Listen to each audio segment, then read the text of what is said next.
Hello student, I am Sonam. Welcome back to my YouTube channel Apna Vidyalaya. आज के इस video में हम आप सभी को बताएंगे क्लास 10 विज्ञान का बिल्कुल वायरल पेपर ऐसा ही आएगा आप सभी का 27 फरवरी को विज्ञान का पेपर। अगर आप सभी लोग इस पूरे पेपर की तैयारी कर लेते हो, ठीक है, तो आप सभी का विज्ञान में इस बार 70 में 70 नंबर बिल्कुल पक्का है। आप लोग इस पेपर की तैयारी कर लोगे तो आप लोग 27 फरवरी को विज्ञान के पेपर में बिल्कुल आग लगा दोगे। पूरे के पूरे आप लोग आंसर छाप करके आओगे।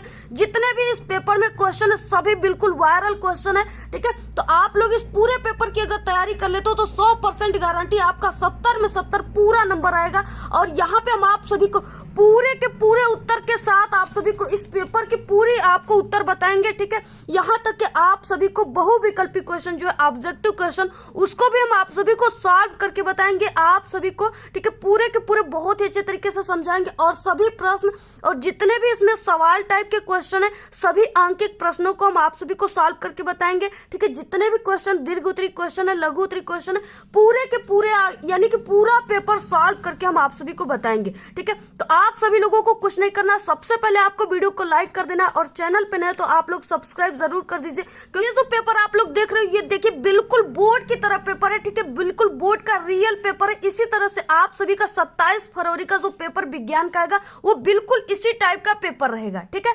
तो आप सभी लोग विज्ञान का पेपर देख रहे हो, ये बिल्कुल बोर्ड का रियल पेपर है, ठीक है। इसी टाइप का आप सभी का जो 27 फरवरी को बोर्ड का रियल पेपर मिलेगा, ठीक है, वो बिल्कुल इसी टाइप का रहेगा। यही पेपर रहेगा, ऐसा ही रहेगा, ठीक है। तो यहाँ पे देखिए जो आप सभी का क्लास 10 साइंस है, सबसे पहले आप सभी को क्या करना है, यहाँ पे अपनी 10 अंकों का रोल नंबर लिखना है और यहाँ पे आपको अपनी पेपर में नाम लिखना है, ठीक है। और ये जो है 820 डीजी जो बिल्कुल बहुत ही यानी ये बिल्कुल वायरल संकेतांक है, ठीक है। इसका ये पेपर कोड जो है बिल्कुल वायरल कोड है। तो यहाँ पे ये इसका संकेतांक है। ये जो आप सभी का क्लास 10 साइंस है, ठीक है, ये पूर्णांक 70 का रहेगा और इसमें जो आपको समय मिलेगा वो 3 घंटे 15 मिनट का समय मिलेगा, ठीक है। इसके बाद यहाँ पे कुछ निर्देश है, जैसे कि प्रारंभ के 15 मिनट जो है इसमें आप सभी को इस पूरे प्रश्न पत्र को काफी अच्छे तरीके से पढ़ना है, ठीक है। इसके बाद यहाँ पे क्या है कि प्रश्न पत्र में 2 खंड है, पहला खंड अ है और दूसरा खंड ब है। इसमें क्या है, ये विभाजित है, ठीक है। तीसरा निर्देश है कि खंड अ तथा ब में 3 उपखंडों यानी खंड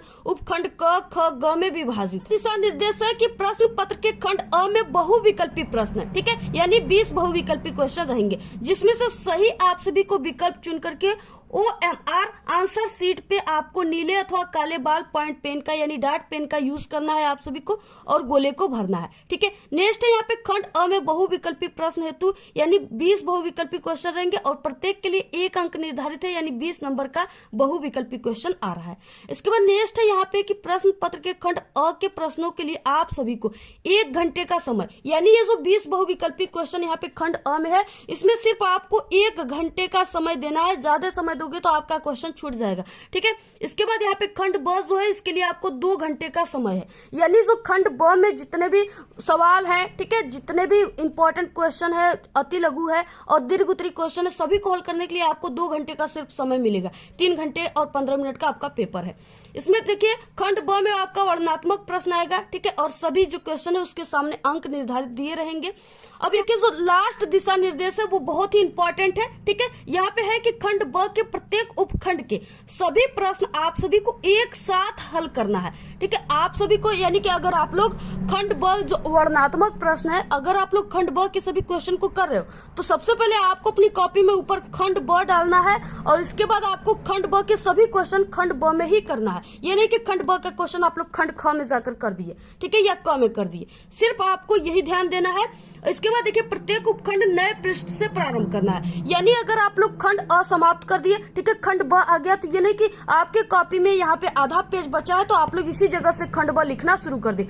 ऐसा नहीं करना है, आपको एक नेक्स्ट पेज से क्या करना है, इसको लिखना, खंड ख डाल के लिखना प्रारंभ करना है, ठीक है। ये कहा गया है, सभी प्रश्न आपको करना अनिवार्य है। इसके बाद देखिए सबसे पहला है खंड अ, इसमें क्या है कि बहुविकल्पी प्रश्न है। तो यहाँ पे देखिए सबसे पहला बहुविकल्पी क्वेश्चन क्या, और ये जितने भी क्वेश्चन इस पेपर में है बिल्कुल वायरल क्वेश्चन है, ठीक है, बिल्कुल आप सभी के पेपर में छपे रहेंगे, सभी के सभी छपे रहेंगे।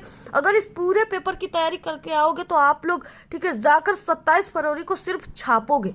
इतना आपको हम कॉन्फिडेंस देते हैं कि ये इतनी ट्रस्ट के साथ बता रहे हैं कि ये पेपर बिल्कुल वायरल है, ठीक है। तो यहाँ पे देखिए सबसे पहला क्वेश्चन है समतल दर्पण की फोकस दूरी होती है। ठीक है, तो यहाँ पे 4 ऑप्शन है। पहला है 0, अनंत और 25 सेमी और -25 सेमी। तो यहाँ पे हम आपको इसको सॉल्व करके बताएंगे कि हाँ समतल दर्पण की फोकस दूरी कितनी होती है। ऐसे आपको रटी रटाई बातों में बिल्कुल भी समझ में नहीं आएगा। ठीक है, यहाँ पे हम आपको पूरा का पूरा सॉल्व करके बताएंगे। तो देखिए समतल दर्पण बोला है। ठीक है, तो यहाँ पे देखिए सबसे पहले क्या है कि ये क्या है, ये गोली दर्पण है। ये क्या है, गोली दर्पण है। ठीक है, अब इसी में से आधा हम जब काट देंगे और इतना काटेंगे, ठीक है, इसके बाद इधर से जैसे यहाँ पे इतना अगर हम काट देंगे तो ये इसको इस तरह से फैलाएंगे तो ये क्या हो जाएगा, एक पाई के आकार का होगा।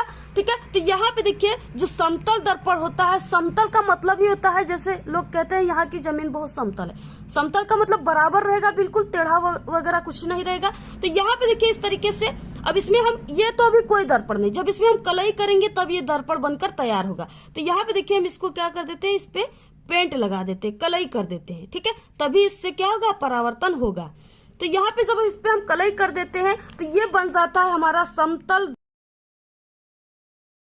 ये जो समतल दर्पण है, ठीक है, ये सभी के घरों में होगा और इसका यूज सभी लोग डेली करते हैं। जैसे आप लोग क्या करते हो, अपनी फेस को जो देखते हो, ठीक है, जिस दर्पण में देखते हो वो क्या है, समतल दर्पण है। ठीक है, आप लोग क्या करते हो, डेली अपने फेस को जो दर्पण होता है समतल दर्पण उसमें देखते हो। ठीक है, जो भी आप सभी को बाल वगैरह यानी जो भी अपनी रूप रंग सजाना है आप लोग उसी समतल दर्पण में करते हो। क्रीम पाउडर वगैरह सब उसी में देखकर ही लगाते हो, नहीं पता चला कहीं अधिक और कहीं कम हो गया। ठीक है, तो यानी ये समतल दर्पण जो है ये आप सभी लोग इसका डेली यूज करते हो। अब यहाँ पे देखिए ये जो समतल दर्पण होता है इसमें क्या है कि ये इसका मान अनंत है, यानी आप लोग इसको कितना भी बड़ा समतल दर्पण बना सकते हो।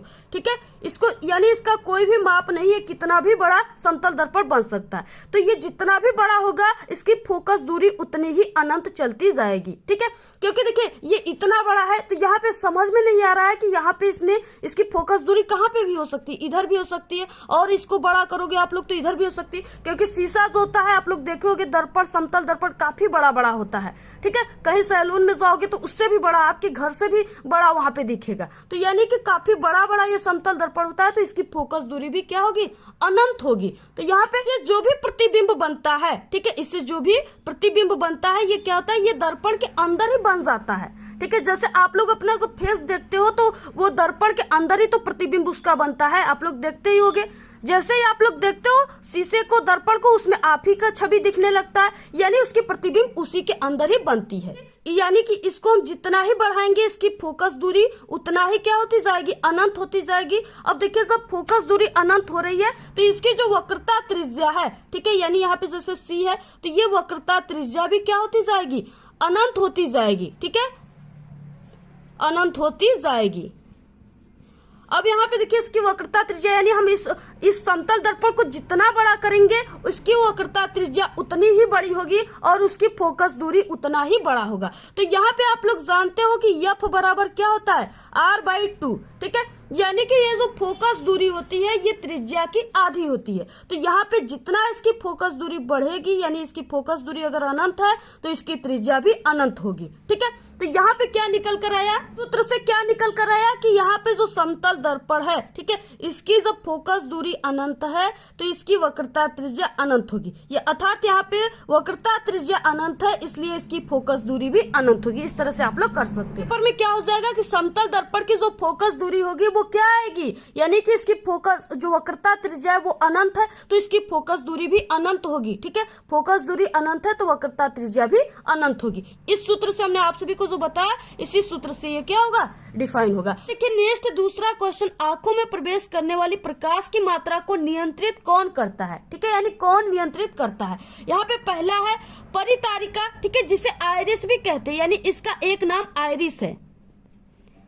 इसके बाद यहाँ पे पुतली, ठीक है, श्वेत मंडल और यहाँ पे सिलेरी पेशिया। तो यहाँ पे देखिए हम आप सभी को बहुत ही अच्छे तरीके से पहले आंखों के फिगर में इसको समझाएंगे। ठीक है, तो आपको अपने आप ये खुद समझ में आ जाएगा। और ये जो क्वेश्चन है बिल्कुल वायरल क्वेश्चन, देखिए ये क्या है, मानव का नेत्र है। ठीक है, अब यहाँ पे देखिए इसमें क्या है कि आइरिस कहाँ पे है, आइरिस को ही क्या कहते हैं, परितारिका कहते हैं। ठीक है, तो यहाँ पे आइरिस का एक नाम जो है वो परितारिका है। ठीक है, तो यहाँ पे देखिए आइरिस कहाँ पे है, यहाँ पे जो चीजें, ये चीजें जो है ये आयरिस है। अब यहाँ पे देखिए, जैसे हम यहाँ पे सिंपल आंख बनाकर आप सभी को समझा देते हैं कि इसमें आयरिस कौन सा है, ठीक है। तो यहाँ पे देखिए इस तरीके से, और इसमें ये गोला सा जो चीज है ये पुतली है। देखिए जो ये चीजें है, यानी ये वाला जो भाग है, ये वाला जो आप सभी को पूरा ये गोलाकार भाग दिख रहा है, इसी को कहते हैं परितारिका, या इसी को आयरिस कहते हैं। इसको क्या कहते हैं? आयरिस कहते हैं, ठीक है, या परितारिका कहते हैं।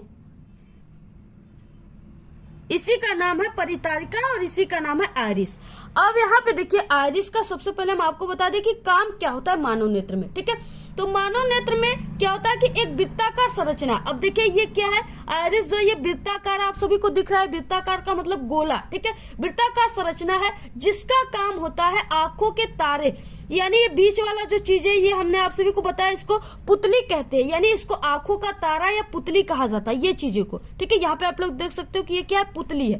तो यहाँ पे इसका काम क्या होता है आयरिस का, ठीक है, कि ये वृत्ताकार संरचना है जिसका काम होता है आंखों के पुतली के व्यास को, व्यास को मतलब क्या कि आंखों के पुतली को छोटा और बड़ा करना, ठीक है, उसके व्यास को कम करना और बड़ा करना, अधिक करना। इस आयरिस का काम जो होता है इसी पुतली को छोटा और बड़ा करना होता है, ठीक है, इसके व्यास को घटाना और बढ़ाना होता है। यानी ये क्या करता है कि ये इसके व्यास को घटाने और बढ़ाने को नियंत्रित करता है। यहाँ पे देखिए, अब यहाँ पे हम आप सभी को बता दें कि ये जो पुतली है ये किस तरीके से बड़ा और छोटा होता है, कब होता है, ठीक है। तो देखिए अगर जैसे ही आप लोग अंधेरे में जाओगे तो आपके जो आंखों के बीच में ये काली वाली चीज है जिसको पुतली कहते हैं, ठीक है, ये क्या हो जाएगा, अंधेरा में ये अत्यधिक बड़ा हो जाएगा, यानी कि जैसा था उससे थोड़ा सा बड़ा हो जाएगा। और जैसे ही आप लोग प्रकाश में आओगे तो ये जो पुतली होती है ये अपने आप छोटी हो जाएगी, प्रकाश में क्या हो जाएगी, छोटी हो जाएगी। तो ये इसको छोटा और बड़ा जो काम करता है, यानी इसको छोटा बड़ा काम करने का जो काम करता है वो आयरिस का काम होता है। आयरिस ही इस पुतली को अत्यधिक यानी अंधेरे में बड़ा कर देती है, और जो अब जैसे ही आप लोग प्रकाश में आओगे तो इस पुतली को आयरिस ही छोटी कर देती है, ठीक है। देखिए बड़ा कर देता है, जैसे हम लोग को अंधेरे में बहुत ही कम दिखाई देता है तो इसलिए ये पुतली को बड़ा कर देता है जिससे उसमें ज्यादा प्रकाश की मात्रा जाए और कोई भी वस्तु हमें कुछ दिखाई देने लगे, ठीक है। और जैसे ही आप लोग प्रकाश में आओगे तो ये आयरिस जो होता है ये पुतली को छोटा कर देता है, ठीक है, क्योंकि अगर छोटा रहेगा तो प्रकाश में आप लोग हो, थोड़ा सा भी प्रकाश जाएगा तो आपको सामने वाला वस्तु या सामने वाला कोई भी व्यक्ति काफी स्पष्ट रूप से दिखाई देगा कि हाँ वो किस प्रकार का है, ठीक है, गोरा है, काला या किस प्रकार है, मोटा है, पतला है, तो इस तरीके से आप सभी को दिखाई देगा। देखिए हम कह सकते हैं कि जो हमारे आंखों में, ठीक है, जो प्रकाश प्रवेश करती है, जो उसकी मात्रा को जो नियंत्रित करता है वो पुतली करता है। कौन करता है? पुतली, जिसे नेत्र तारा भी कहते हैं। तो यहाँ पे ऑप्शन बी राइट है। इसके बाद देखिए नेक्स्ट है यहाँ पे सिलिकॉन पदार्थ होता है। अब देखिए सिलिकॉन यानी कि इसका जो संकेत होता है ये ऐसा ही होता है, ठीक है। सिलिकॉन से शीशा बनता है, शीशा वगैरह बनता है, ठीक है। तो ये जो सिलिकॉन होता है, शीशा कैसा होता है? शीशा में क्या विद्युत का चालक होता है? नहीं ना होता है। तो यानी कि ये अर्धचालक है। शीशा क्या है? अर्धचालक है। इसमें सुचालक और कुचालक दोनों का काम होता है, ठीक है, इसलिए क्या है? अर्धचालक है। तो यहाँ पे ऑप्शन सी राइट है। इसके बाद नेक्स्ट क्वेश्चन, चुंबकीय क्षेत्र का मात्रक है, ठीक है। सबसे पहले देखिए चुंबकीय क्षेत्र का मात्रक तो टेस्ला होता है, ठीक है। इसके बाद देखिए चुंबकीय क्षेत्र का एक और मात्रक होता है, वो होता है न्यूटन और बटे मीटर का स्क्वायर, ठीक है। और एक मात्रक और होता है, वो होता है वेबर बटे के मीटर का स्क्वायर, ठीक है। तो इसमें से कौन सा ऑप्शन होगा? अब देखिए जो भी इसमें से होगा, तीनों में से कोई भी ऑप्शन जो होगा वो सही होगा इसमें। तो यहाँ पे देखिए वेबर मीटर है, ये गलत है, ठीक है। वेबर इंटू मीटर है, स्क्वायर है, ये भी गलत है क्योंकि बटे में रहेगा। अब यहाँ पे देखिए वेबर बटे मीटर स्क्वायर, ये क्या है? ऑप्शन सही है। तो यहाँ पे ऑप्शन बी राइट है। इसके साथ साथ आप लोग तीनों मात्रकों को जानोगे तभी आप लोग कोई भी अगर इस टाइप का क्वेश्चन आ गया, ऑप्शन नहीं दिया है, ये तीनों दिए हैं, ये नहीं दिया है, तो आप लोग इस तरीके से याद रहेगा तो मार दोगे, ठीक है। देखिए इतना मेहनत कर रहे हैं, एक एक चीजों को आप सभी को बता रहे हैं, तो आपका कर्तव्य जरूर है कि आप लोग इस वीडियो को अपने सभी दोस्तों में शेयर करके बिल्कुल तहलका मचा दीजिए, ठीक है। इसके बाद देखिए नेक्स्ट क्वेश्चन है, वक्रता त्रिज्या का मात्रक होता है, ठीक है। तो यहाँ पे 4 ऑप्शन है, पहला है मीटर, दूसरा है सेंटीमीटर, ठीक है, सी ऑप्शन है मिलीमीटर और डी ऑप्शन है इनमें से सभी। तो यहाँ पे देखिए जो वक्रता त्रिज्या होता है, यानी कोई भी वक्रता त्रिज्या आप लोग ले सकते हो यहाँ पे, जैसे इस तरीके से, ठीक है। तो ये क्या है, वक्रता त्रिज्या है। तो इसका यानी कि माप आप लोग मीटर में भी कर सकते हो, ठीक है, और सेंटीमीटर में भी आप लोग कर सकते हो। जैसे दिया रहता है कि 8 सेंटीमीटर, ठीक है, दर्पण की त्रिज्या है, 8 मिलीमीटर दर्पण की त्रिज्या है, 8 मीटर दर्पण की त्रिज्या है। यानी इस तरीके से जो वक्रता त्रिज्या है सी, इसका माप आप लोग सभी में कर सकते हो, ठीक है, यानी ऑप्शन डी राइट है। इसके बाद नेक्स्ट है क्वेश्चन 6वां, विद्युत धारा का मापन करते हैं, यानी जो विद्युत धारा होता है आई करंट, उसका माप किसके द्वारा किया जाता है, ठीक है। तो यहाँ पे देखिए विद्युत धारा का जो मापन होता है वो ऑप्शन सी यानी अमीटर के द्वारा किया जाता है, ठीक है। कहीं कहीं आपको ये एमीटर भी देखने को मिल जाएगा। तो यहाँ पे एमीटर के द्वारा मीटर के द्वारा किया जाता है। नेक्स्ट है 7वां क्वेश्चन, एक गतिमान आवेश, ठीक है, एक गतिमान आवेश यानी क्यों आवेश उत्पन्न करता है। एक गतिमान आवेश जो है वो क्या क्या उत्पन्न कर सकता है। तो यहाँ पे पहला क्वेश्चन, पहला केवल चुंबकीय क्षेत्र, ठीक है, केवल विद्युत क्षेत्र और चुंबकीय व विद्युत क्षेत्र दोनों, ठीक है, उपर्युक्त में से कोई नहीं। तो यहाँ पे देखिए जो ये गतिमान आवेश है ये चुंबकीय से चार्ज है, ये इलेक्ट्रिक फील्ड और ये मैग्नेटिक फील्ड दोनों को उत्पन्न करता है, ठीक है। तो यहाँ पे ऑप्शन सी राइट है। तो देखिए उपखंड ख आ गया, ठीक है। 8वां क्वेश्चन है तप्त निकिल चूड़ यानी Ni, ठीक है, निकिल चूड़ की उपस्थिति में एसिटिलीन, ठीक है, CH ट्रिपल बॉन्ड CH, ये क्या एसिटिलीन है, एसिटिलीन तथा हाइड्रोजन की अभिक्रिया, हाइड्रोजन, ठीक है, H2 की अभिक्रिया यानी हाइड्रोजन की अभिक्रिया क्या कहलाती है, ठीक है। तो यहाँ पे है पहला विस्थापन अपक्रिया, दूसरा योगात्मक अपक्रिया, सी है वियोजन अपक्रिया और डी है अपघटन अपक्रिया। तो यहाँ पे, ठीक है, ये जो अपक्रिया कहलाएगी ये योगात्मक अपक्रिया कहलाएगी, ठीक है, ऑप्शन बी राइट है।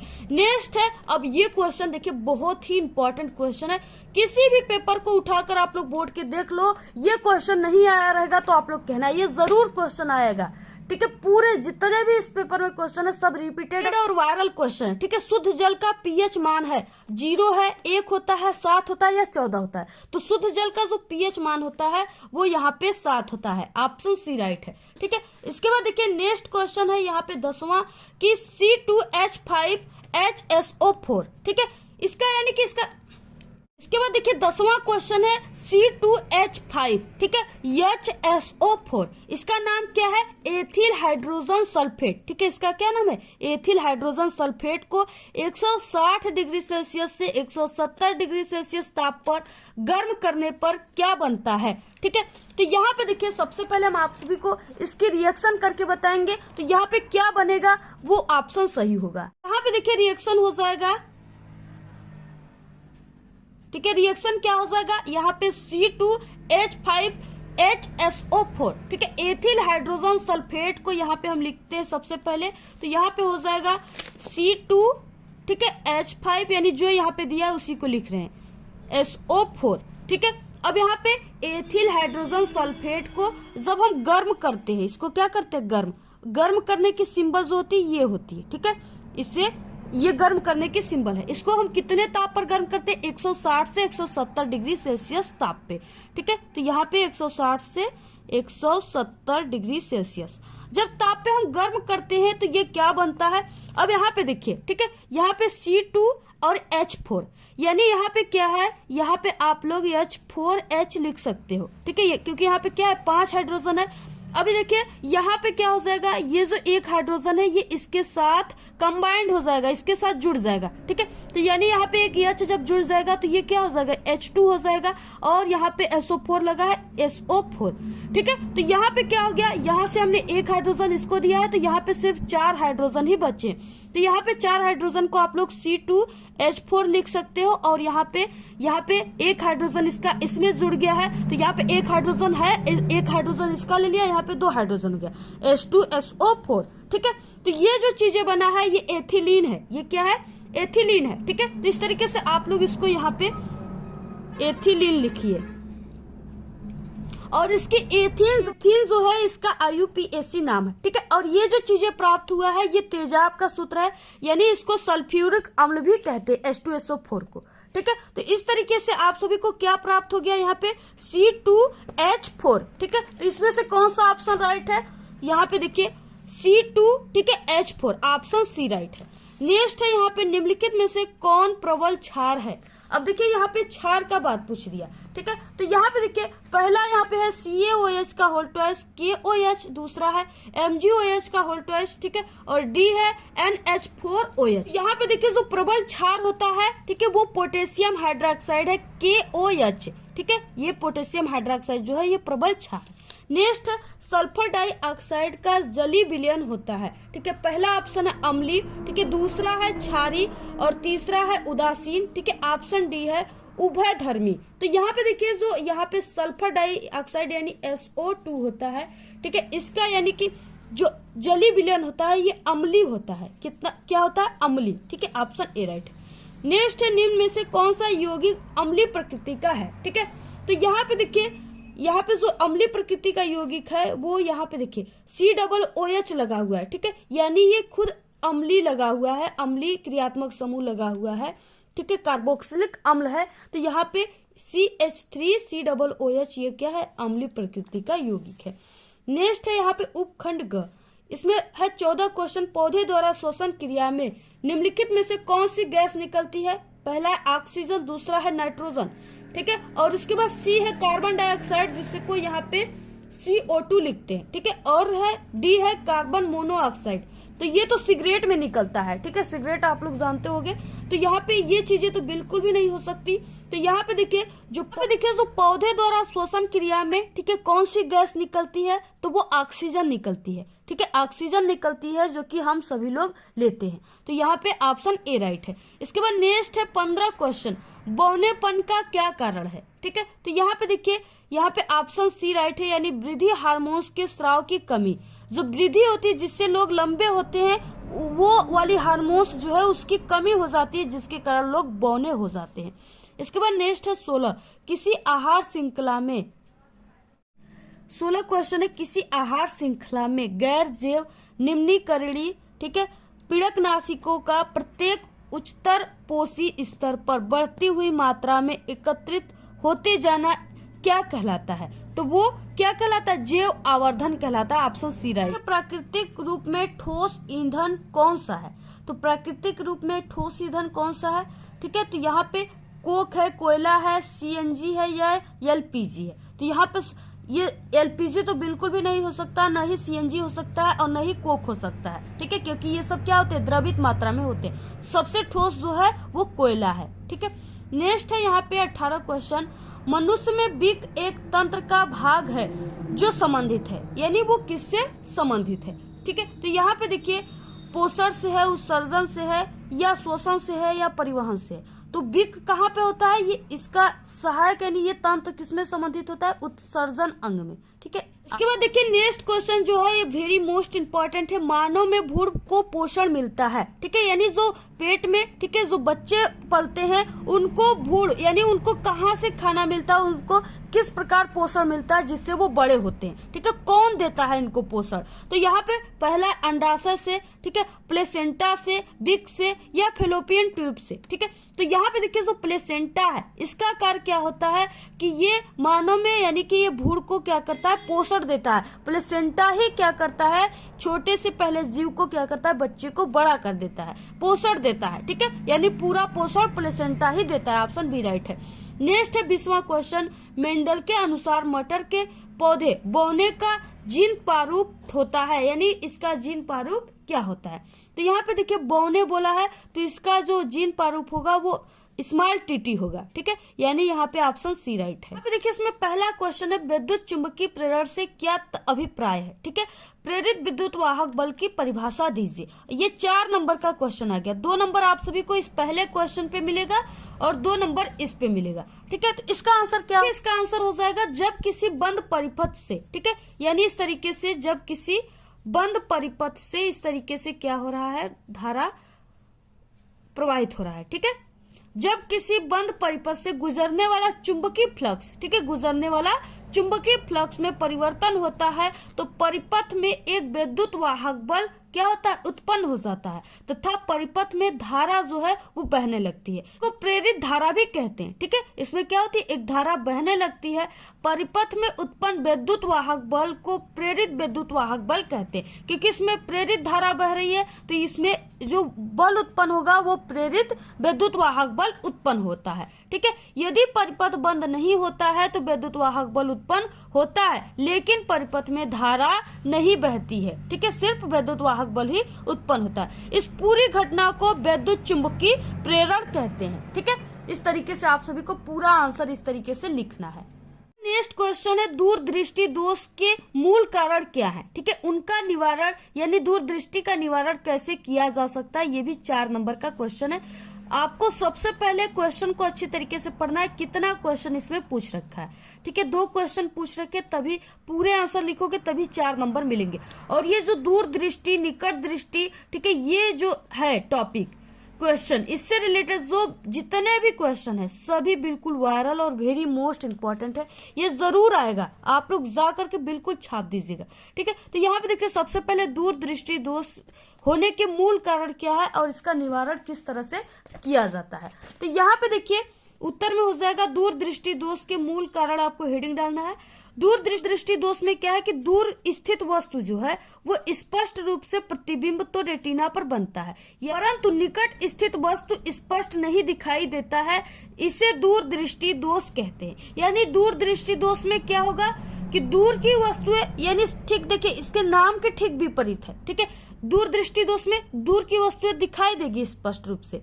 ठीक है, लेकिन क्या है कि यहाँ पे निकट की जो वस्तु है इसमें नहीं दिखाई देगी। ठीक है, और निकट दृष्टि दोष में क्या है कि उसमें लिखिए दूर दृष्टि दोष, यानी ये दूर दृष्टि दोष है ना, तो इसका परिभाषा ठीक विपरीत हो जाएगा। इसमें क्या हो जाएगा कि दूर स्थित जो वस्तु उसका प्रतिबिंब आप सभी को दिखाएगा। ठीक है, वो वस्तु आपको दिखाई देगा, लेकिन जितना भी निकट जो वस्तु है वो आपको नहीं दिखाई देगा। दूर की दिखाई देगा लेकिन निकट की नहीं दिखाई देगा, तो ये दूर दृष्टि दोष है। निकट दृष्टि दोष क्या है कि निकट, ठीक है, यानी जो नी आ रहा है सबसे पहले उसमें आ रहा है वो वस्तु आपको दिखाई देगा। निकट दृष्टि दोष में निकट की वस्तु दिखाई देगी लेकिन दूर की वस्तु नहीं दिखाई देगी। ठीक है, यानी जिस व्यक्ति को दूर दृष्टि दोष है, ठीक है, तो उसके निवारण के लिए उसके जो चश्मे है उसमें कौन सा लेंस लगा होना चाहिए, तो दूर दृष्टि, ठीक है, दोष का निवारण के लिए उत्तल लेंस का उपयोग किया जाता है।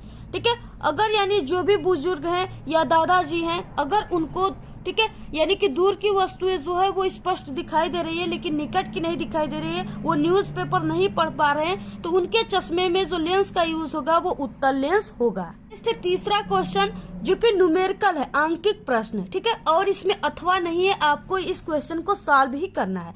तो यहाँ पे क्या है, एक विद्युत हीटर पे 250 वोल्ट व, ठीक है, 2.0 किलोवाट लिखा है। पूरी क्षमता से कार्य करने पर इससे कितनी विद्युत धारा जो है वो प्रवाहित होगी, यानी आई का मान पूछ रखा है। इसे प्रतिदिन 10 घंटे कार्य करते रहने पर 30 दिन में कितनी यहाँ पे किलोवाट घंटा ऊर्जा व्यय होगी। ठीक है, तो इस तरीके से आप सभी को इसमें धारा और यहाँ पे 10 घंटे 30 दिन में, ठीक है, जो व्यय ऊर्जा है किलोवाट घंटा में आपको निकालना है। तो सबसे पहले आपको क्या करना है, प्रश्नानुसार दिया है, जो भी मान दिया है पहले उसको आपको चिन्ह सहित लिखना है। तो यहाँ पे क्या हो जाएगा, प्रश्नानुसार दिया है।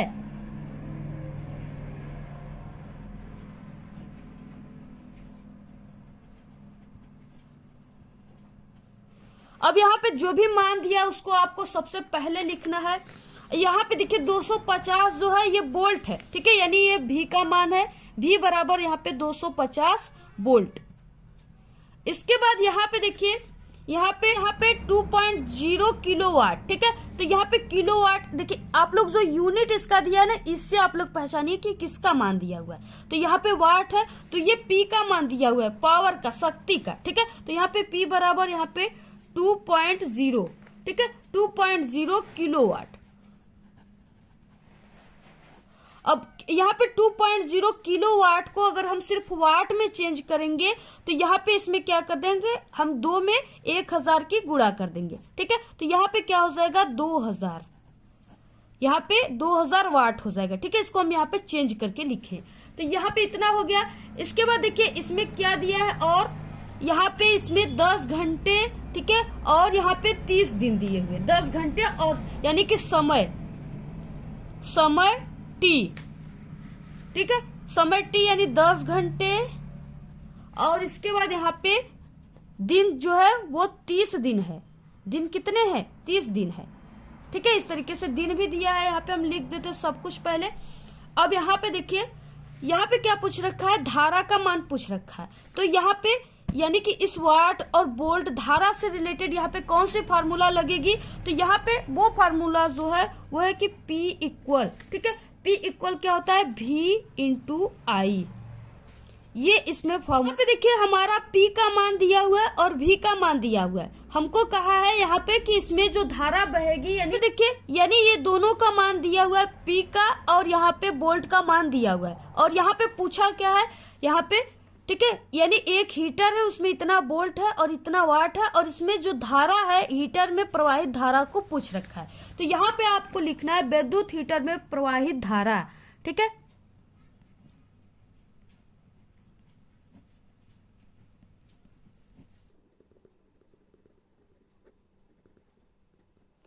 यहाँ पे देखिए, ठीक है, विद्युत हीटर में प्रवाहित धारा आई इक्वल क्या हो जाएगा? अब देखिए यहाँ पे इसी सूत्र को हम पक्षांतर करेंगे, ठीक है। तो यहाँ पे आई इक्वल हो जाएगा P और यहाँ पे बटे V, ठीक है। इस तरीके से यहाँ पे देखिए, ये जो इनटू में है ये इधर आएगा तो पक्षांतर होगा तो ये भाग में हो जाएगा, बराबर की इधर जाएगा तो, ठीक है। तो यहाँ पे आई इक्वल निकल गया P और बटे में यहाँ के V। अब यहाँ पे P का मान दिया हुआ है, V का आप रख दीजिए यहाँ पे। तो यहाँ पे आई इक्वल हो जाएगा, ठीक है।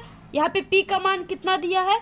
यहाँ पे P का मान 2000 है, जो कि हमने यहाँ पे चेंज करके लिखा है किलोवाट को वाट में, तो यहाँ पे 2000 हो जाएगा। इसके बाद बटे, ठीक है, बटे में V का मान क्या रहेगा? 250।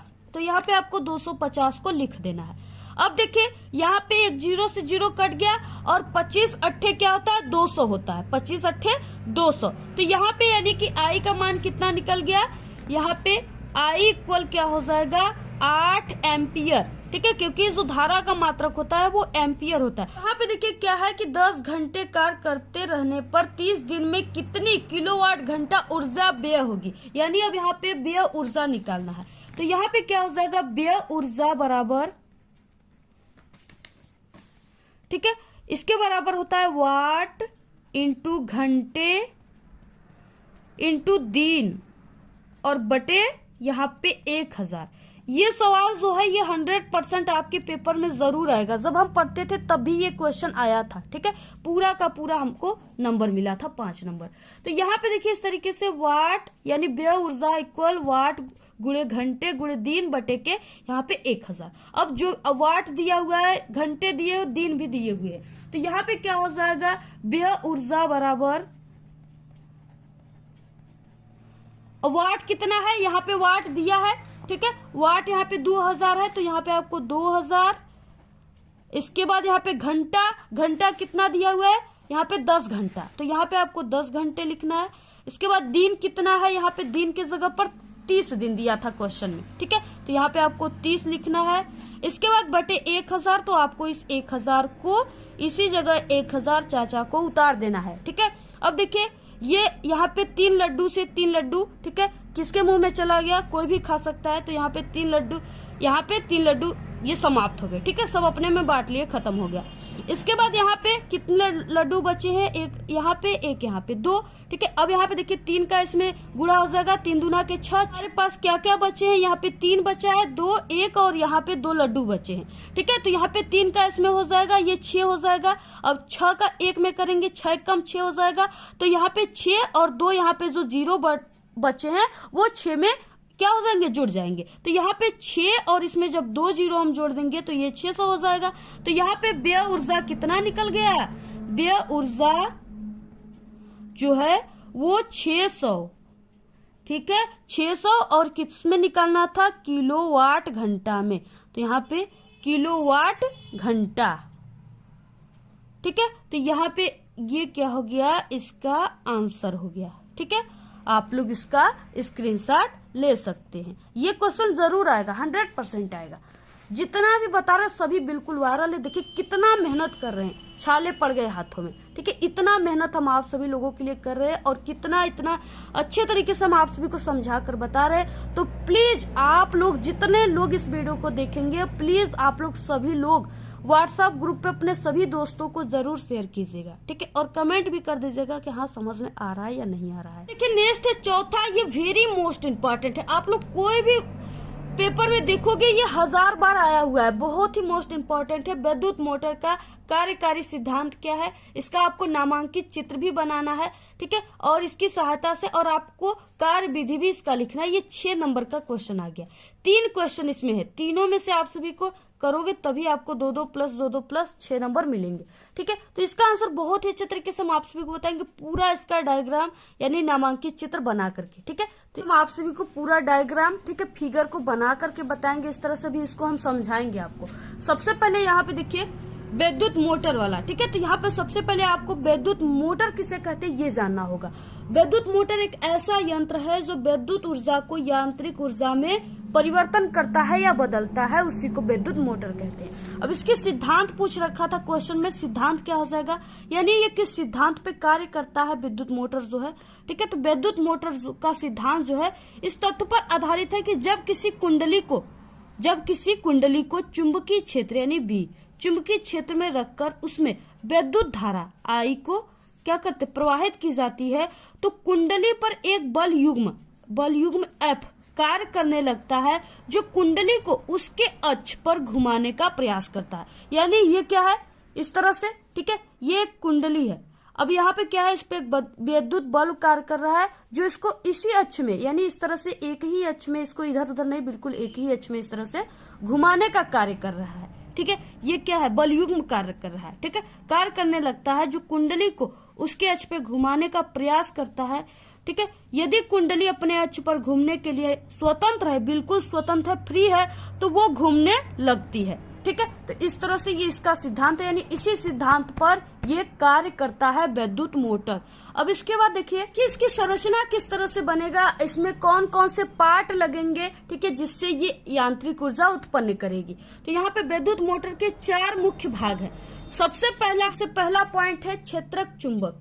यह एक शक्तिशाली स्थायी चुंबक होता है, यानी एक ही जगह रखा हुआ स्थायी चुंबक होता है, जिसके ध्रुव खंड होते हैं इसमें यन, ठीक है, नॉर्थ और साउथ होते हैं, उत्तरी और दक्षिणी होते हैं, ठीक है। तो इस तरह से नॉर्थ और साउथ होते हैं। अब देखिए क्षेत्र चुंबक इस तरह से पहले हम आपको बता दें, यहाँ पे ये जो है नॉर्थ और साउथ, ठीक है, ये क्या है, ये चुंबक है जो कि काफी शक्तिशाली है, ठीक है। और इसी चुंबक, ये देखिए घोड़े के नाल की तरह है, ठीक है। तो यहाँ पे हम 2 चुंबकों को रख देते हैं, तो यहाँ पे जो खाली स्थान है यानी इन दोनों चुंबकों के बीच में क्या हो जाता है, चुंबकीय क्षेत्र उत्पन्न हो जाता है, क्योंकि चुंबक है इसलिए यहाँ पे चुंबकीय क्षेत्र ही उत्पन्न होगा। तो इस तरह से अब देखिए यहाँ पे, इसके बाद दूसरा है आर्मेचर, ठीक है। यह तांबे के तार के अनेक फेरों वाली एक आयताकार कुंडली ABCD होती है जो कच्चे लोहे की क्रोड पर तांबे के तार की पृथक्कृत होती है, ठीक है, यानी कि तांबे की तार के फेरे लपेट कर बनाई जाती है। ये चुंबक के ध्रुवों यन और यस के बीच घूमती है। अब देखिए यन और यस के बीच पे ABCD, ठीक है, ये क्या है, यही कुंडली है, ये क्या आर्मेचर है, ये क्या है, आर्मेचर है, इसी को आर्मेचर कर रहे हैं। और ये क्या है कि ये तांबे की तार के कई फेरे को मिला करके, ठीक है, इसको बनाया जाता है। अब ये यन और यस के बीच में घूमेगी जिससे यांत्रिक ऊर्जा उत्पन्न होगी। तो यहाँ पे, ठीक है, इसके बाद विभक्त वलय। अब देखिए इसी का महत्व पूछ रखा है। ये 2 अर्धवृत्ताकार वलयों अथवा 2 खंडों में विभक्त एक वलय के रूप में होते हैं, जिससे आर्मेचर की कुंडली के सिरे इन 2 अलग अलग वलयों यानी यल और यम से जुड़े होते हैं। ये वलय आर्मेचर के ध्रुव दंड से जुड़े होते हैं। अब देखिए यहाँ पे विभक्त वलय कहाँ पे है, विभक्त वलय इसको कह रहा है, ठीक है। अब यहाँ पे ये देखिए क्या है, ये कटा हुआ है, यानी कि अर्धवृत्ताकार, ये पूरा वृत्ताकार नहीं है, ये आधा इधर है आधा इधर है, ठीक है, ये 2 ठो है। अब इसका क्या है, यल इसका नाम है और इसका यम है, ठीक है, इसका यल है और इसका यम है, ये क्या है, विभक्त वलय है। और ये क्या है कि यहाँ पे आर्मेचर की कुंडली के सिरों से, यानी ये आर्मेचर की कुंडली है, ठीक है, इसमें से ये जो निकल कर आ रहा है, इससे ये दोनों जो है ये वलय जुड़ी हुई है, ठीक है, जुड़ी हुई है, यल और यम जुड़ी हुई है। ये वाला आर्मेचर के ध्रुव दंड से जुड़े होते हैं। अब यहाँ पे इसके आर्मेचर के ध्रुव दंड से ये दोनों वलय जो है वो जुड़े हुए हैं। ये क्या करेंगे, जब यहाँ पे आर्मेचर घूमेगी तो ये वलय भी घूमने लगेंगे। देखिए ब्रूस, ठीक है, यानी इस विद्युत मोटर में 2 ब्रूस भी लगे हुए हैं। जैसे यहाँ पे क्या है, यहाँ पे B1 और B2, ठीक है, यहाँ पे 2 ब्रूस लगे हुए हैं। यहाँ पे इसके कार्य क्या है, तो यहाँ पे देखिए विभक्त वलय यानी L और M कार्बन धातु की बनी 2 पत्तियों, ठीक है, B1 व B2 को स्पर्श करते हैं। विभक्त वलय क्या है, L और M जो है वो विभक्त वलय था। अब इसको ये B1 B2 क्या है, ब्रूस है, इनको क्या कर रही है, स्पर्श कर रही है, इसको छू रही है, ठीक है। तो यहाँ पे विभक्त वलय यानी B1 और B2 को स्पर्श करते हैं, इन्हें ब्रूस कहते हैं, ठीक है, इनको क्या कहते हैं, ब्रूस कहते हैं। इन ब्रूसों का संबंध 2 संयोजक पेचों से करके इन बीच एक बैटरी लगा देते हैं। एक ब्रूस से विद्युत धारा कुंडली में प्रवेश करती है तथा दूसरे ब्रूस से विद्युत धारा जो कुंडली है उससे बाहर निकलती है। देखिए 2 ब्रूस है, इसका क्या है कि इसका संबंध, इसका संयोजन किससे किया गया है, यहाँ पे प्लस और माइनस ये बैटरी का सिंबल होता है, तो यह यहाँ पे बैटरी से किया गया है, ठीक है, इस तरह से किया गया। तो यहाँ से तो हम धारा भेज रहे हैं, विद्युत धारा, और इस ब्रूस से क्या है कि इस ब्रूस से यहाँ पे विद्युत धारा जो है वो फिर से निकल करके फिर से इसी बैटरी में चली आती है, ठीक है, ये होता है ब्रूस का कार्य। इसके बाद इसका कार्य विधि क्या है, ठीक है, इस विद्युत मोटर का कार्य विधि क्या है। जब बैटरी से कुंडली में विद्युत धारा प्रवाहित करते हैं, जब बैटरी से कुंडली में, ये बैटरी थी, इससे जब कुंडली में विद्युत धारा प्रवाहित करते हैं तो देखिए क्या रिएक्शन होता है, प्रवाहित करते हैं तो फ्लेइंग के बाएं हाथ के, ठीक है, फ्लेइंग के बाएं हाथ का मतलब नियम, बाएं हाथ के नियम में कुंडली की भुजाओं AB तथा CD पर बराबर परंतु विपरीत दिशा में 2 बल कार्य करने लगते हैं।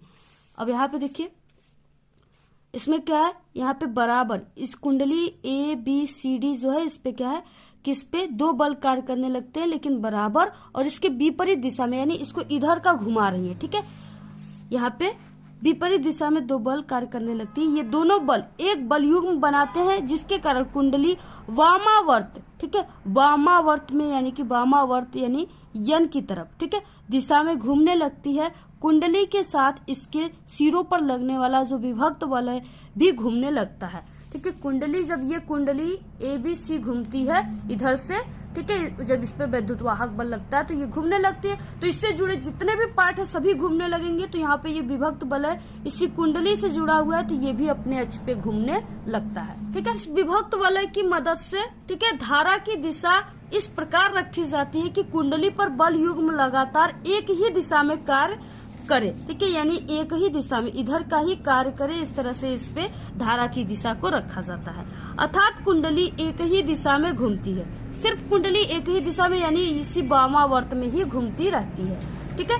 इसके बाद इसका उपयोग यानी विद्युत मोटर का उपयोग कहाँ किया जाता है, तो विद्युत मोटर का उपयोग बिजली के पंखों, ठीक है, जल पंप और यहाँ पे गेहूं पीसने की चक्की, जो कि हम लोग रोटी खाते हैं, ठीक है, तो यहाँ पे गेहूं पीसने की चक्की एवं अनेक विद्युत उपकरणों में इस विद्युत मोटर का यूज किया जाता है। तो ये पूरा था, इतना लिखोगे तभी आपको 6 नंबर मिलेंगे, अगर नहीं लिखोगे तो आपको 6 नंबर नहीं मिलेंगे, ठीक है, इतना लिखने पर ही मिलेंगे, अदरवाइज नहीं मिलेंगे। अगर आप सभी के एग्जाम में आएगा तो आपको इसी तरह से फिगर भी बना देना है, डायग्राम जरूर खींच देना है। अगर डायग्राम, क्योंकि उसमें कहा गया है रेखांकित, ठीक है, खींचने के लिए, अगर नहीं खींचोगे तो आपको नहीं मिलेगा। तो यहाँ पे आपको नामांकित आरेख खींचना है, तो इस तरह से नामांकित यानी कि आरेख खींचकर उसको जो भी आप लोग लिए हो उपकरण उसका नाम लिखना है। जैसे यहाँ पे ये यन और यस क्या है, 2 वो क्षेत्र चुंबक है, तो इस तरह से आपको लिखना है, ठीक है। आर्मेचर ये कुंडली है और यहाँ पे बैटरी वगैरह है और यहाँ पे विभक्त वलय, यानी इस तरह से आपको लिखना है। तो इसी तरह से बनाना है, आपको पेंसिल से ही बनाना है। देखिए नेक्स्ट है इसमें, अब यहाँ पे अथवा दिया, आप लोग इस विद्युत मोटर को कीजिए, अदरवाइज आप लोग इस न्यूमेरिकल को सॉल्व कीजिए, ठीक है। एक उत्तल लेंस की फोकस दूरी, उत्तल लेंस से फोकस दूरी इसकी 20 सेमी दिया हुआ है। किसी वस्तु के 2 गुने आकार के, यानी वस्तु की जो आकार है उसका यहाँ पे 2 गुना दे दिया है, ठीक है, 2 गुने आकार के वास्तविक प्रतिबिंब, यानी कि वस्तु का आकार जो है, वस्तु का मान भी 2 है और इसकी प्रतिबिंब भी इसका क्या है, 2 गुना ही है। तो प्रतिबिंब को प्राप्त करने के लिए उसे लेंस से कितनी दूरी पर रखना होगा, ठीक है, ये 6 नंबर का क्वेश्चन है। तो इसको भी हम सॉल्व आपको करके बता ही देते हैं, इतना मेहनत जब कर रहे हैं तो थोड़ा सा और मेहनत कर देते हैं, आप लोग जरूर शेयर करोगे। यहाँ पे देखिए जो भी क्वेश्चन में मान दिया उसको आपको लिख लेना है, तो यहाँ पे देखिए प्रश्नानुसार दिया है हल। ठीक है, अब इसमें क्या है, एफ का मान जो है वो कितना दिया हुआ है, वो 20 सेमी है। ठीक है, 20 सेमी है। आप लोग अथवा दिया है, आप लोग न्यूमेरिकल अगर आपको आता है तो ये कीजिए, अदरवाइज आप लोग ठीक है ये जो क्वेश्चन है इसको कीजिए। तो यहाँ पे देखिए अगर आप सभी को यहाँ पे ठीक है अगर नहीं आता है न्यूमेरिकल लगाने, तो अगर आप लोग कमेंट करोगे तो हम आप सभी को न्यूमेरिकल सॉल्व करने की ट्रिक भी बता देंगे, जो कि बिना पढ़े आपको नंबर भी मिलेंगे उस ट्रिक से।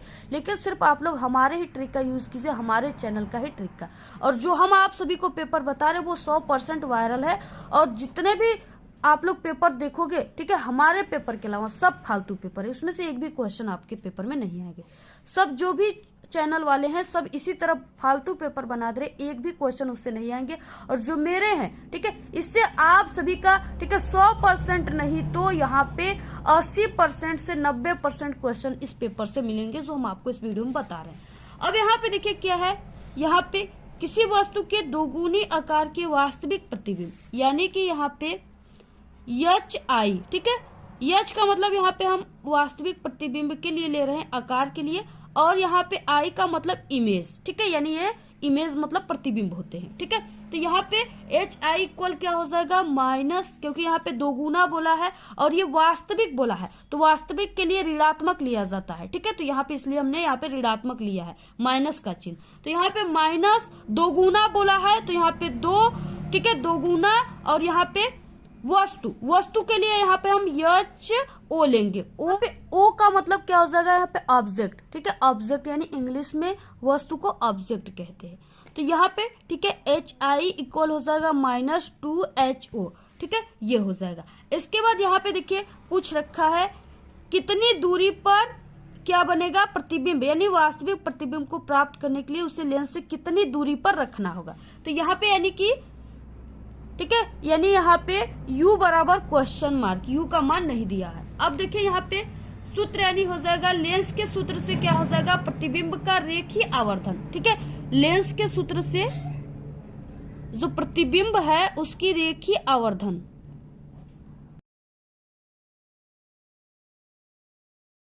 आवर्धन को यम से शो करते हैं। ठीक है, तो यम बराबर क्या हो जाएगा, यहाँ पे HI यानी I बटे के O होता है। ठीक है, यम बराबर, तो यहाँ पे HI हो जाएगा, क्योंकि यहाँ पे HI है तो यहाँ पे HI हो जाएगा, इसके बाद HO। ठीक है, यहाँ पे इमेज यानी प्रतिबिंब। ठीक है, O का मतलब ऑब्जेक्ट, वस्तु। ठीक है, तो यहाँ पे इसके बराबर क्या हो जाएगा, V बटे के U। अब देखिए, अब इस पे आप सभी को मान रख देना है, आंसर आ जाएगा। तो यहाँ पे क्या हो जाएगा, यहाँ पे HI का मान यानी यम बराबर HI का मान जो है वो यहाँ पे क्या दिया हुआ है, HI का मान -2HO दिया हुआ है। ठीक है, तो यहाँ पे आपको लिखना है -2HO। इसके बाद यहाँ पे HO। ठीक है, HO को आपको HO ही लिखना है। यहाँ पे देखिए V और U का मान दोनों में से कोई का मान नहीं दिया हुआ है। ठीक है, तो यहाँ पे देखिए अब क्या हो जाएगा, यहाँ से इसमें, यहाँ पे देखिए आप लोग इसका इसमें गुणा भी कर सकते हो। ठीक है, और इस तरीके से आप लोग HO से HO को काट दोगे तो यहाँ पे बचेगा माइनस, यहाँ पे HO से HO कट जाएगा। ठीक है, अब यहाँ पे देखिए यहाँ पे -2 और यहाँ पे V और U बचा। ठीक है, तो इसका जब हम इसमें कर देंगे तो यहाँ पे क्या हो जाएगा, -2U। ठीक है, -2 और U, और यहाँ पे इक्वल क्या हो जाएगा, सिर्फ V। ठीक है, तो यहाँ पे क्या हो जाएगा, देखिए V बराबर यहाँ पे क्या मान निकल कर आ गया, -2U। ठीक है, ये V का मान आ गया।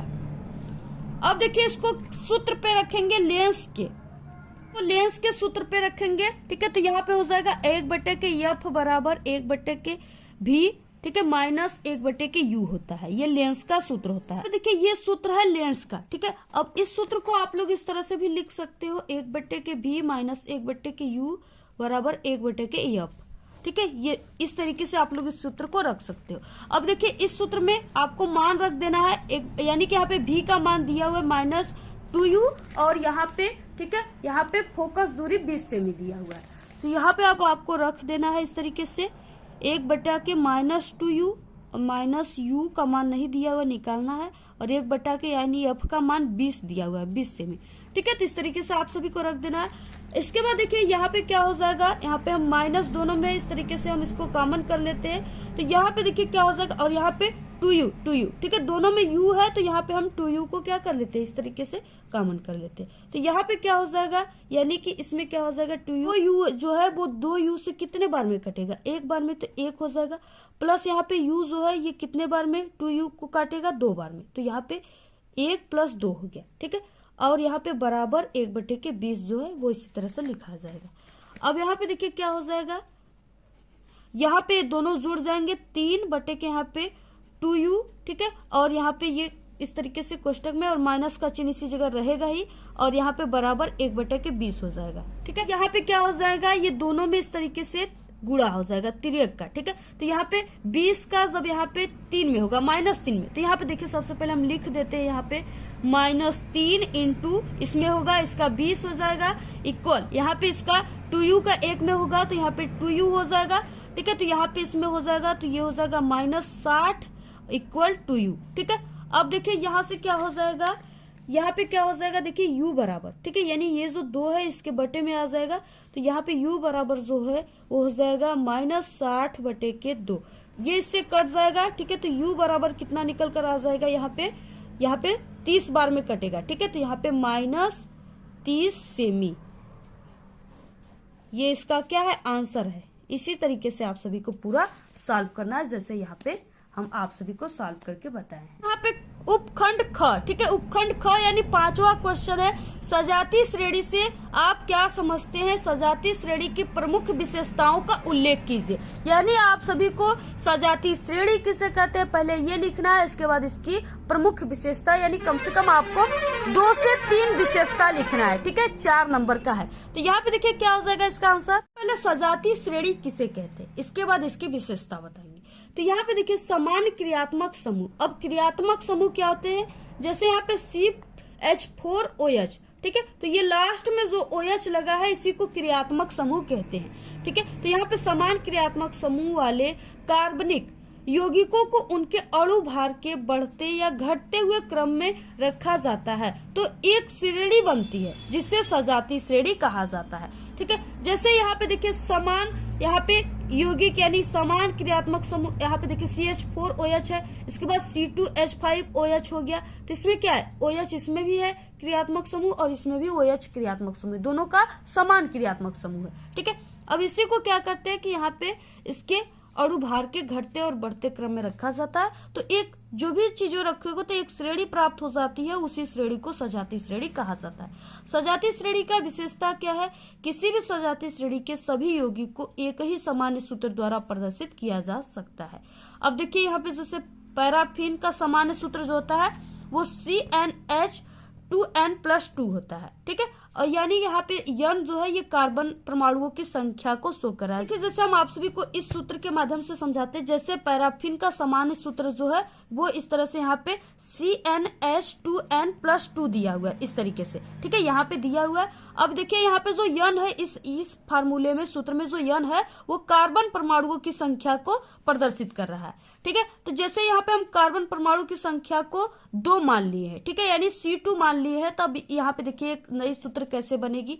अब यहाँ पे C हो गया, ठीक है, यहाँ पे हम कार्बन की संख्या को 2 माने तो यहाँ पे 2, और यहाँ पे H, ठीक है, H के बाद यहाँ पे 2 है, इसके बाद N यानी कार्बन परमाणु की संख्या को हम 2 माने हैं, तो यहाँ पे क्या है, इंटू का चिन्ह है, ठीक है, कुछ भी नहीं तो यहाँ पे इंटू माना जाता है। तो यहाँ पे N की संख्या, कार्बन की संख्या 2 रखे तो यहाँ पे 2, प्लस यहाँ पे फिर से आपका 2, तो यहाँ पे इसका हो जाएगा 2 दूना के 4 और 4 में 2 जोड़ेंगे तो 6, तो यहाँ पे एक नई सूत्र निकल कर आ गया C2H6, ठीक है। इस तरीके से ये क्या हो गया, नई सूत्र निकल कर आ गया, ठीक है। यहाँ पे दूसरा, प्रत्येक यौगिक सजातीय श्रेणी के अन्य यौगिक का सजात कहलाता है और वह अपने से अगले तथा पिछले सदस्य से, ठीक है, यहाँ पे एकल बांड 2H2 का सामान्य क्या होता है, अंतर रखता है।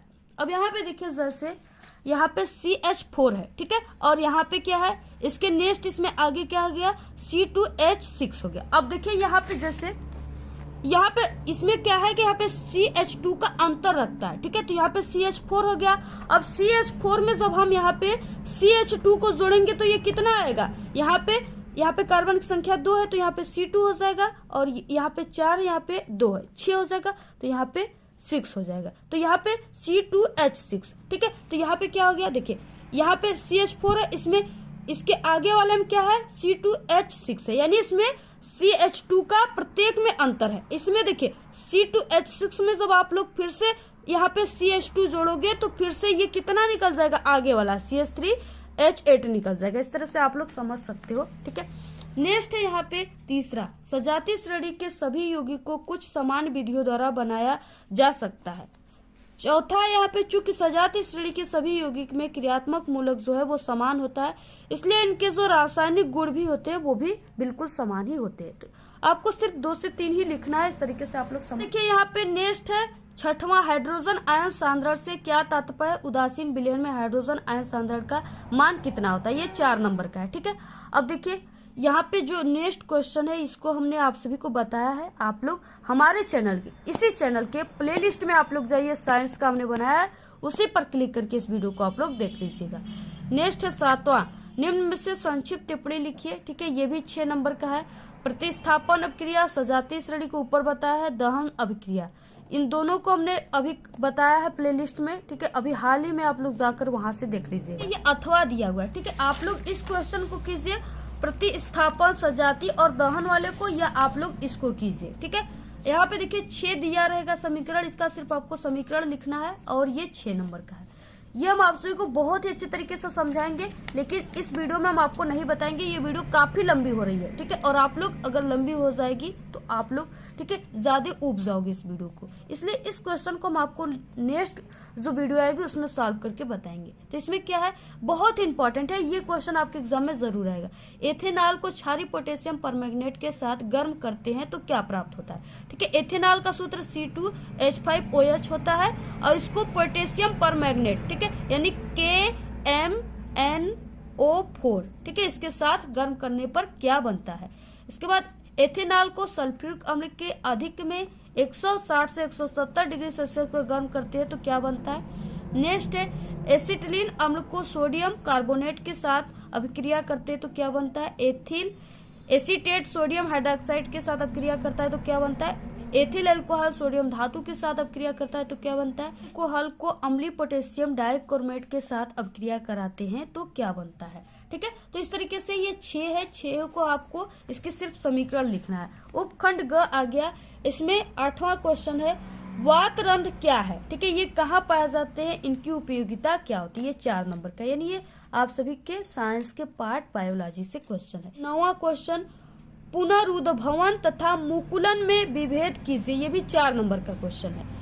सभी के आंसर आपको हमारे चैनल के प्लेलिस्ट में मिल जाएंगे। इसी वीडियो के लास्ट में भी हम आपको उस वीडियो को प्लेलिस्ट को लगा देंगे, उस पे आप लोग क्लिक करके देख लीजिएगा। अगर आप लोग कमजोर हो, साइंस में पास होना चाहते हो तो आप लोग कमेंट करोगे तो हम आप सभी को साइंस में पास होने की ट्रिक, ठीक है, साइंस में कॉपी कैसे लिखे, अगर आपको कोई भी टॉपिक पे वीडियो चाहिए कमेंट कीजिएगा आप लोग, जरूर हम आपको तुरंत वीडियो प्रोवाइड करा देंगे। सिर्फ आप लोग वीडियो को देखिए, मेहनत से पढ़िए और वीडियो को शेयर कीजिए, ठीक है। नेक्स्ट यहाँ पे मेंडल द्वारा प्रतिपादित प्रभावी तथा अप्रभावी लक्षणों को आपको समझाना है, ये भी बताया हम आपको, प्लेलिस्ट में जाकर देख लीजिएगा। और नेक्स्ट वीडियो भी हम आपको दे देंगे, क्योंकि हम आपको कई पेपर बताएंगे, ठीक है। अगर आप लोग 2 पेपर बताएंगे, दोनों पेपर को तैयार कर लेते हो तो आपका 70 में 70 पूरा नंबर पक्का है। नेक्स्ट है यहाँ पे कायिक प्रवर्धन किसे कहते हैं, इसकी विधियों का उदाहरण सहित आपको वर्णन करना है, 6 नंबर का। अथवा आप लोग इसको कीजिए, अदरवाइज इसको कीजिए। मनुष्य के हृदय को दायां बायां भागों में बंटवारे से होने वाले लाभ का वर्णन करना है, 6 नंबर का। अथवा इसको कीजिए या इसको कीजिए, ठीक है। इसके साथ साथ देखिए आप सभी को यानी हृदय की फिगर बनाने के लिए भी आ जाएगा, और इसके साथ साथ नर और मादा जनन अंग के चित्र भी बनाने के लिए आ जाएंगे, और पाचन तंत्र के चित्र भी बनाने के लिए आ जाएंगे, ठीक है। तो यानी आप सभी को इन सभी फिगर को कम से कम आपको 5-6 फिगर तैयार करके जाना है एग्जाम देने, ठीक है। तो ये रहा बहुत ही वायरल पेपर है, इसमें से सभी क्वेश्चन बिल्कुल वायरल है, रिपीटेड क्वेश्चन है। जितने भी क्वेश्चन है सब आपके एग्जाम में कई बार आया हुआ है, ठीक है। तो आप लोग इस पूरे पेपर की अगर तैयारी कर लेते हो तो आप सभी का साइंस में 70 में 70 नंबर बिल्कुल पक्का है।